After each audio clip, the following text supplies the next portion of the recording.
So you've probably heard this term thrown around a million times, right? Big data. But it's so much more than just a buzzword. It's really a revolution in how we see and understand the world around us. Today, we're going to dive in, tame that data deluge, and figure out what it's all about. All right, let's just jump right in with a kind of wild question. Can the stuff we all type into Google every day actually predict the spread of a virus? Well, believe it or not, the answer is a pretty resounding yes. This map here comes from a project called Google Flu Trends, and the idea behind it was just radical at the time.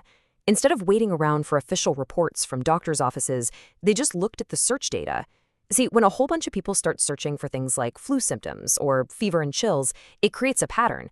And by analyzing those patterns, they could literally map out flu activity as it was happening.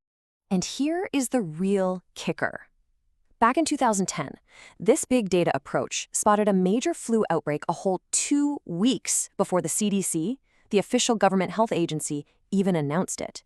It wasn't just a little bit faster. It was practically seeing the present in real time. And this is the perfect example of the kind of power we're about to unpack. Okay, so that's a glimpse of what big data can do. But what actually makes data big in the first place? It's not just about size.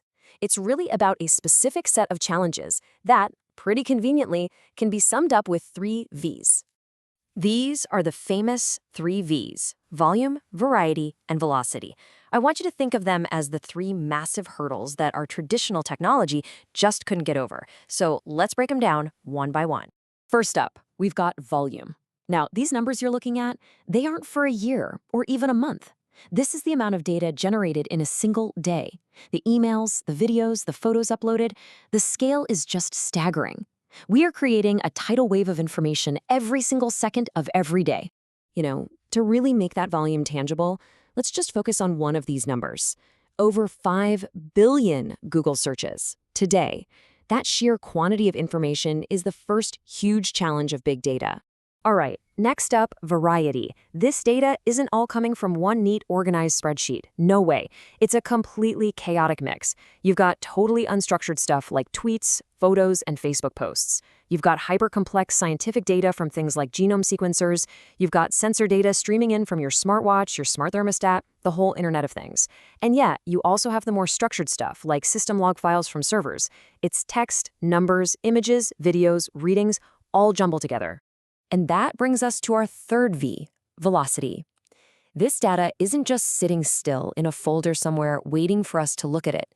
It's like a fire hose that's always on. Think about stock prices, social media trends, website traffic. It's all happening right now. And the real value comes from being able to analyze it the moment it's created. Okay, so we've established we're dealing with this massive, messy, super fast river of data. The next logical question is, well, why can't we just build a bigger, more powerful computer? Let's actually look at the raw physics of why that doesn't work. Okay, let's pretend you're Google and you want to analyze about 10 billion web pages. That's roughly 200 terabytes of data. How long would it take a single, really powerful server just to read that data? Forget about processing it. Well, with a normal hard drive, you're looking at over 2 weeks. Even with a blazing fast solid-state drive, it's still more than 4 days. I mean, by the time you're done just reading it, the world has already changed. The data's already ancient history. A single machine, no matter how powerful, is a physical bottleneck. So this physical limit, it forced a complete rethink of the whole problem, a fundamental shift in thinking. If you can't build one machine that's powerful enough, what do? Well, you change the entire architecture. You basically have 2 choices. The old way, what we call scaling up, is like trying to build an ever taller skyscraper. You just keep adding more power, a faster CPU, more memory to one giant expensive machine. The new way is called scaling out. Instead of one skyscraper, you build a sprawling city of lots of standard, cheaper servers all working together. And when it comes to big data, the city always wins. And this is what that actually looks like, under the hood. On the left, that's the old skyscraper model. One server, one brain, one hard drive. It's simple, sure, but it's very limited.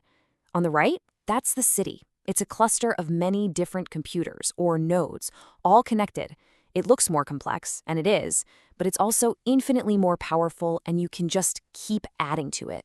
And that city of servers we talked about, it's not just a metaphor. This is what it looks like. This is a modern data center.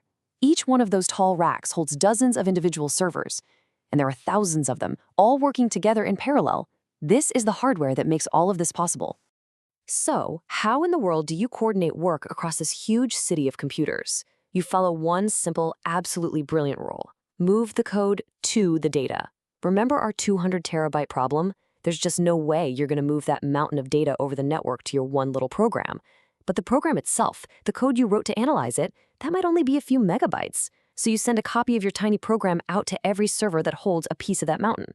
They all process their local chunk at the same time, in parallel, and then you just gather up the final results.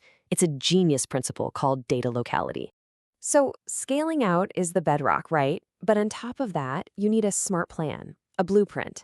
And one of the most brilliant solutions out there is something called the Lambda architecture. It was designed to solve a classic problem. Do you want answers that are fast, or do you want answers that are perfectly accurate? And the genius of the Lambda architecture is that it says, hey, why choose? Let's do both. It splits the problem into two parallel paths. The first one is the cold path, or the batch layer. Think of this path as a meticulous historian.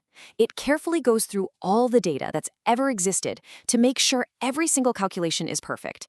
It's slow, but it is 100% accurate. Then you have the hot path, or the speed layer. This path is like a breaking news reporter. It only looks at the data streaming in right now to give you an instant, up-to-the-second answer, even if it might be a slight approximation. Okay, so here's the big picture of how this works. As brand new data streams into the system, it gets sent down both of those paths at the exact same time. The batch layer is in the background carefully updating the master dataset, while the speed layer is processing that live stream. What you end up with are two different views of your data, one that is perfectly accurate and historical, and another that is instantaneous. So let's say you ask a question, like, how many people are on my website right this second? The system does something incredibly clever. It grabs the perfectly accurate historical data from the batch layer, then it grabs the up-to-the-millisecond data from the speed layer, and it just merges them together. The result? You get a single answer that is comprehensive, accurate, and completely current. It is truly the best of both worlds. All right, so let's do a quick recap of what we've covered.